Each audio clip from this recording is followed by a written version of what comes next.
Fala galera, sejam todos muito bem-vindos aqui na Coletiva do Juba. E agora nós vamos trocar uma ideia sobre o São Paulo Futebol Clube e tudo que está para rolar aí nessa rodada do Brasileirão e também nos próximos dias do Tricolor Paulista. Eu lhes trago novidades impressionantes como a de Hulk, também a do Hulk, tem a do Bobadilha. Quero falar com você sobre o Wendel, algum fenômeno que veio para realizar o sonho no São Paulo.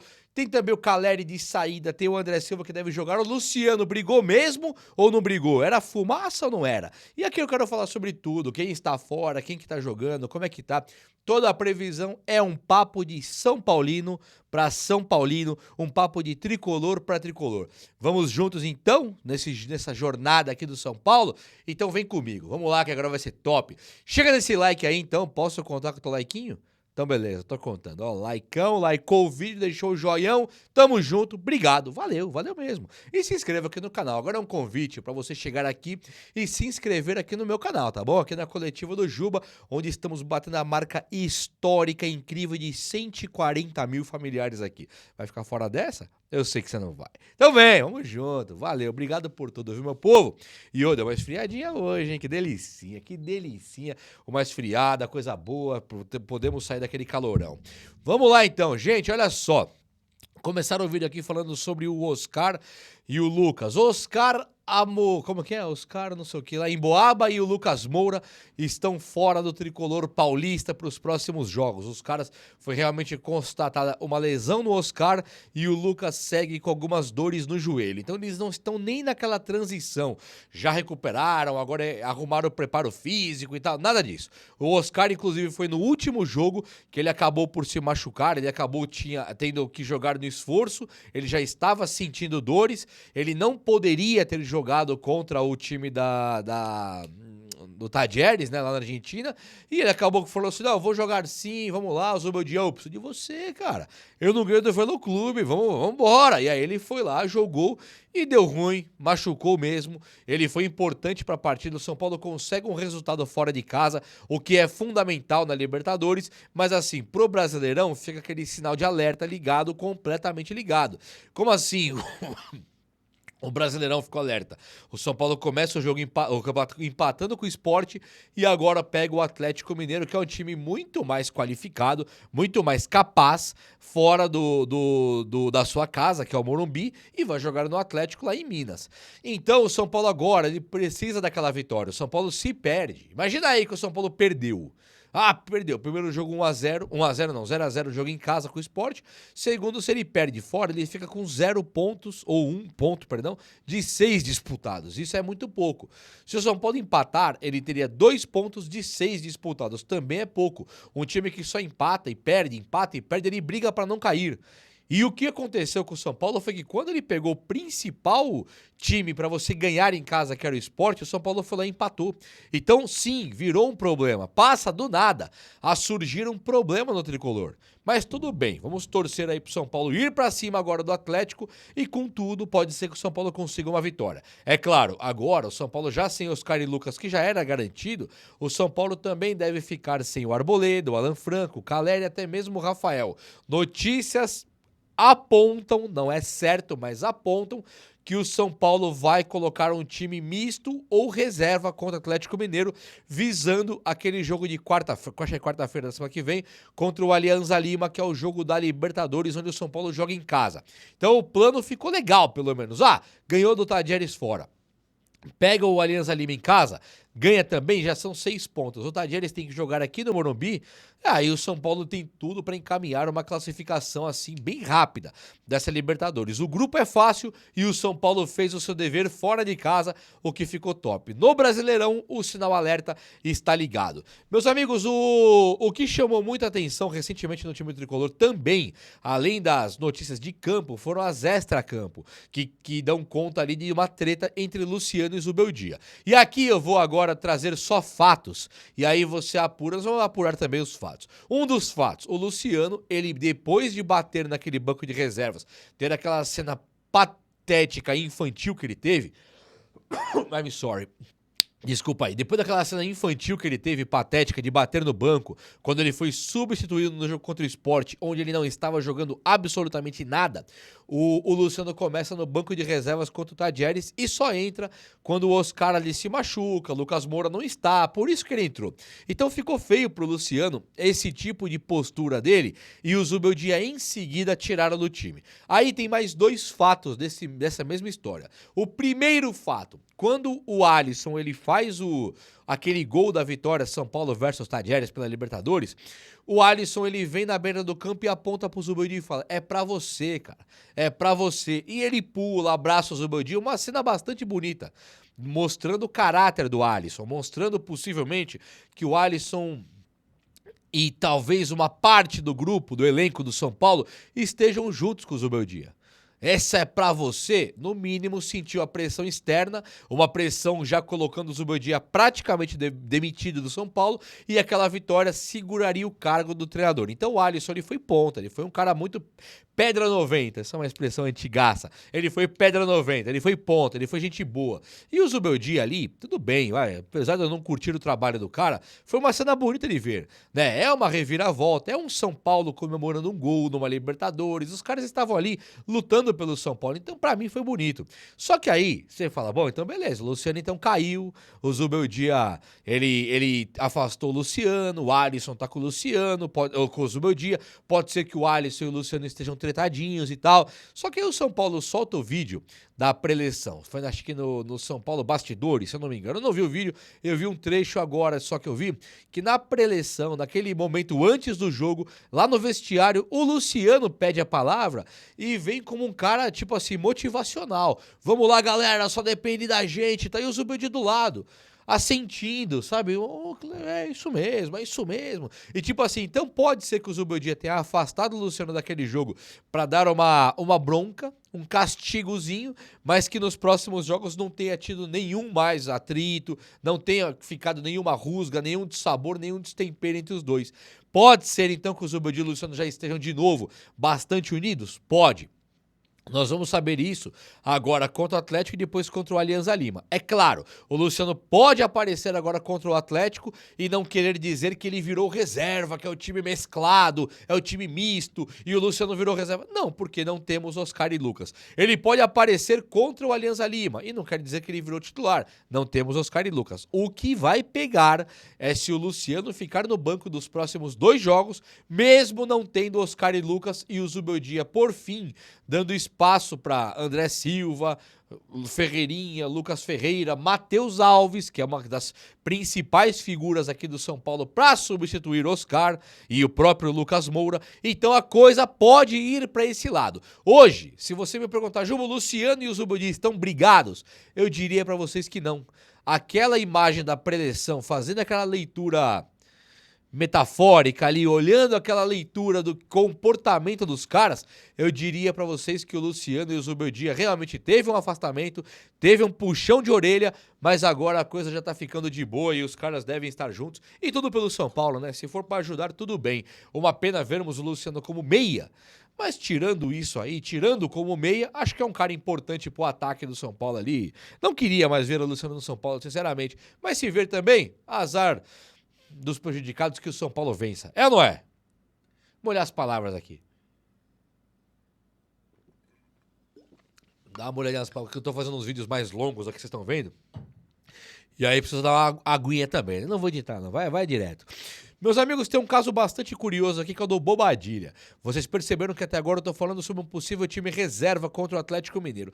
E se você não quiser acreditar no time reserva, por seus motivos aí, eu te falo, não existe hoje uma comprovação física que o cara aguente jogar um jogo a cada 3 dias, no tanto que o futebol profissional exige fisicamente dos caras. Então você já tá vendo o Oscar e o Lucas machucados e nós devemos ver os próximos caras como o Luiz Gustavo também, Pablo Maia já está machucado, a coisa é séria. Então agora o Bobadilha ele volta pro time do Tricolor e pode ser que ele jogue amanhã contra o Atlético Mineiro. E o Bobadilha, por que eu tô separando aqui Bobadilha e não Marcos Antônio pra falar? O Marcos Antônio é um cara que não mostrou nada no São Paulo até agora, com todo respeito a quem discorda, não mostrou nada no São Paulo e é emprestado. Ele é um cara da Lazio. Ele é um cara que muito em breve ele vai embora do São Paulo. A menos que o São Paulo faça uma burrice e compre o Marcos Antônio pelos 26, 25 milhões que ele vale. Então o São Paulo até pode comprar o Marcos Antônio, mas tem que ser por 10 conto e olhe lá, até menos. Até menos. E se você parar para pensar no Bobadilha, então, aí o Marcos Antônio não pode ser contratado. O Bobadilha é um jogador que eu me lembro bem, quando o São Paulo quis contratá-lo, o Palmeiras também queria. O São Paulo deu um balão no Palmeiras para contratar o Bobadilha. Eu lembro que o Rui Costa teria pegado um voo na madrugada, pegou um avião, foi lá no Paraguai, chegou lá e quero o Bobadilha, quero levar ele agora. E veio com o cara veio com o cara junto. Ó, tá comprado, o Palmeiras vai ficar aí mordendo a testa, né? Chupando os dedos, não vai ter o Bobadilha. E aí você fala, caramba, quem que chega então, né? Quem que é esse cara aí? O cara jovem, promissor, da seleção paraguaia, que vem pro Tricolor. E quando o Bobadilha chega no São Paulo, ele demonstrou, assim, uma total atitude. Ele vira lateral direito improvisado, ele vira um cara importante pro elenco. E ele fazia gols. Ele tem, ao lado talvez do Luciano e do Luiz Gustavo, o único cara que chuta... Pablo Maia parou, né? O único cara que chuta de fora da área no time do São Paulo hoje. Não vou falar do Pablo Maia, que nem convém. 2 anos parado, aí coitado do moleque, né? Agora o Luiz Gustavo chuta, o Luciano de fora da área também tá dando uma parada, o Rato chutava, foi embora, e agora o que nós temos é o Bobadilha. Só que ele teve números bons, eu lembro de 2 gols dele de fora da área, uma bola na trave, ele antes daquele ano de 2024, ele estava conseguindo chutar. 2025, que ele realmente tá muito mal. Até 2024 ele conseguia chutar e fazer alguns gols e chutar umas bolas bastante perigosas. Acabou que teve um estudo, um levantamento com base estudada ali, que colocou o Bobadilha como um dos jogadores de mais valor de mercado do São Paulo no ano passado. Então você vai falar assim, o Caleri... Não, o Caleri é mais importante, mas não tem valor de mercado. Né? O Lucas Moura é importante, mas cadê o valor do Lucas para venda? O Oscar não tem, o jogador de valor de venda. Agora surgiram o William Gomes, Henrique Carmo, Lucas Ferreira, Matheus Alves. O William Gomes foi por 9 milhões de euros. O Bobadilha estava entre os mais valorizados do time de São Paulo. E agora, ele, no momento em que Luan não joga, Lisiero, São Paulo não renova mais, o Marcos Antônio não é nosso, Pablo Maia machucou, o Luiz Gustavo daqui a pouco aposenta, Thiago Mendes não chegou ainda. O Bobadilha, ele ganha notas de importância para esse time e ele tem que ter espaço, ele tem que ser valorizado, ele tem que ter ali uma tranquilidade para jogar, porque nós podemos ter um jogador excelente entre nós aqui e esse jogador excelente não aparece por falta de espaço. E esse é o grande problema que o São Paulo Futebol Clube encontra hoje, não só com os jovens contratados, mas também com jogadores da equipe de base que estão pedindo passagem para jogar, não é verdade? Meus amigos, olha só, deixa eu falar sobre o Wendel aqui, sobre o Hulk. O Wendel é um caso também bastante curioso que veio para realizar o sonho de jogar no São Paulo. Ele escolheu o São Paulo, optou pelo São Paulo e quando ele chega ele encontra esse entrave também para ele poder jogar. Ele encontra o Enzo Dias, que chegou momentos antes dele, alguns poucos jogos antes dele, e quando chegou ele vem também para ser um jogador assim titularzaço. Mas não é dos titulares, igual chegou aí o Cédric Soares, igual chegou o Luiz Gustavo. Não, o Wendel ele chega para ser ídolo. Ele chega para ser um dos melhores laterais esquerdos do mundo. Seguramente um dos melhores do futebol brasileiro. Quando o Wendel joga na seleção, no Porto, recebe 1000 elogios, ele vem pro São Paulo como o cara da esperança. Não era para ele encontrar esse problema chamado Enzo Dias. Claro que é bom para nós termos Enzo e também o Wendel. É lógico que pro São Paulino é bom ter os dois. Perfeito, um machuca, roda elenco, tem que ter os dois. Agora, o Zubeldia ele tem que encontrar uma forma, sobretudo, principalmente, com 3 zagueiros, o Zubeldia ele tem que encontrar uma forma de colocar o Wendel para jogar. Já foi mal quando coloca 3 zagueiros no jogo passado e coloca o Enzo, que não é um cara que apoia muito lá no ataque, cruza bolas pro Caleri fazer gol de cabeça. E quando nós temos do outro lado o Cédric Soares, também é outro que não é aquele cara com características de lateral de ataque. Então, eu lembro que no último jogo contra o São Bernardo que o Wendel joga, o Wendel e André Silva, eles destruíram o jogo. Jogaram muita bola. E aí agora eu olho o Wendel e ele tendo pouquíssimo espaço, pouquíssimos minutos em campo, a mesma coisa que está acontecendo com o próprio André Silva, é um problema. Será que André Silva e o Wendel hoje merecem ser reservas do Caleri e Enzo Dias? E independente de pensar que hoje o Caleri é titular ou o André Silva, o Wendel ele pode ajudar o André Silva, como já ajudou com assistência, ou também o Caleri. O Caleri que hoje está destruindo com a lógica, irreconhecível, um cara que de maneira alguma ele está demonstrando ser aquele Caleri de outrora, aquele ídolo dos São Paulinos, aquele cara letal que fazia gols tudo torto. Lembro dele deitar no chão quase um dia pra cabecear uma bola e fazer o gol.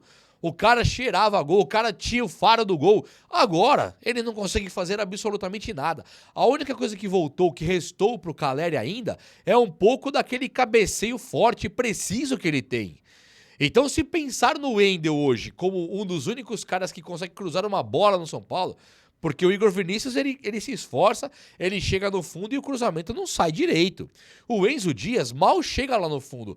O Cédric Soares, muito parecido com o Enzo Dias, um cara legal pra lateral, mas não é aquele cara que chega, corre, aposta a corrida, dribla o marcador, olha e cruza. Não é o cara. Quem é esse cara no São Paulo, no elenco inteiro, é só o Wendel. Então o Wendel ele pode agora fazer uma dobradinha com o Ferreirinha e tentar ser um cara de suma importância pro time do Tricolor. Pelo amor de Deus, vamos pra cima. Deixa o Wendel jogar, o cara veio pra ser ídolo. O cara escolheu o São Paulo quando tinha algumas outras propostas. Será que nós não estamos cometendo um erro com o Wendel? Porque uma coisa é tirar o sarro do Rames Rodrigues, né? Ah, bota esse Rames no banco. Outra coisa é você ter o Wendel e não arrumar espaço pro cara jogar ainda quando o cara não é o Caleri que tá no lugar dele, é o Enzo Dias. Tudo bem, o Enzo Dias nem é nosso ainda, é emprestado. O Wendel tem que jogar imediatamente ou não tem? Vamos falar do Hulk agora? Fica essa história do Hulk, você vai desacreditar. Você vai desacreditar. O Hulk, quando era um jogador jovem, ele veio pro time do São Paulo, acho que foi em 2002 isso. Eu lembro que em 2002, se foi 2002 mesmo, eu posso ter confirmado. Acabou que eu confirmo. O Hulk, eu lembro que em 2002 o São Paulo tinha Luiz Fabiano no ataque, né? Mas o Hulk chega no São Paulo pra jogar. Ele veio muito novinho, verdade? Ele chega pra jogar lá e aí o São Paulo, ele pede pro São Paulo 50 mil reais pra poder comprar uma casa pros pais dele. E o São Paulo fala, meu amigo, sem chance. O empresário falou, o São Paulo não vai liberar os 50 pau. O Vitória da Bahia vem e fala, eu te dou os 50 pra você comprar casa pros teus pais e vem pra cá. O Hulk, opa, demorou. Pegou e foi embora. Ganhou os 50 do Vitória, comprou a casa pros pais e aí o resto da história você já conhece, né? Um dos jogadores mais bem pagos do mundo, ídolo do Zenit, ídolo na China, jogador zaço, que foi muito tempo de seleção brasileira e é um jogador que na seleção ele foi muito menosprezado e ridicularizado por conta já de uma seleção que já estava caindo. Nós não sabíamos ainda que a seleção ia estar nessa draga que está hoje aí. Mas o Hulk, ele é um dos caras que também foi vítima de uma seleção que você vê, por exemplo, o Vini Júnior no clube arrebenta. Na seleção ele cai. Isso é claro para todo mundo. O Rodrigo é um na seleção e outro no Real Madrid. No Real Madrid é 1000 vezes melhor. E o Hulk passou pela mesma coisa. Em todo o clube que jogou era o melhor do time. Chegava na seleção, um cara irreconhecível. Culpa da seleção, sim. E aí o São Paulo, ele ficou sem o Hulk. Aconteceu coisa parecida com o Ederson, goleiro do City, com o Endrick, o atacante do Real Madrid que foi do Palmeiras, com o Vitor Roque, atacante do São Paulo que brilhou no Atlético Paranaense, foi pro Barcelona, tá no Palmeiras hoje comprado. Nós ficamos ali não entregando o mínimo para alguns jogadores que pediram, muito por conta de falta de visão mesmo, que é jogar em valor irrisório pro São Paulo.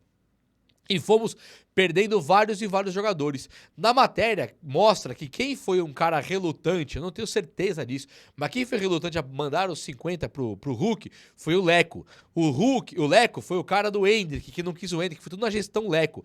E o Leco foi um dos caras que mais endividou o São Paulo na história do clube, né? Um dos caras que teve contratações como a de Pablo, a de Daniel Alves, e quando você pensa no Vitor Roque, no Endrick, no próprio Hulk, talvez seja o Leco um dos responsáveis por esses caras não terem feito história aqui no São Paulo. Fica aí pra gente um alerta de que agora, muito em breve, o William Gomes pode ser o melhor do mundo jogando lá pelo Porto. Muito em breve, o Henrique Carmo pode ser o melhor do mundo. O Lucas Ferreira e Rian Francisco, muito perto de serem jogadores com as características de serem os melhores do mundo. Então nós não precisamos de um pouco mais de espaço para esses caras?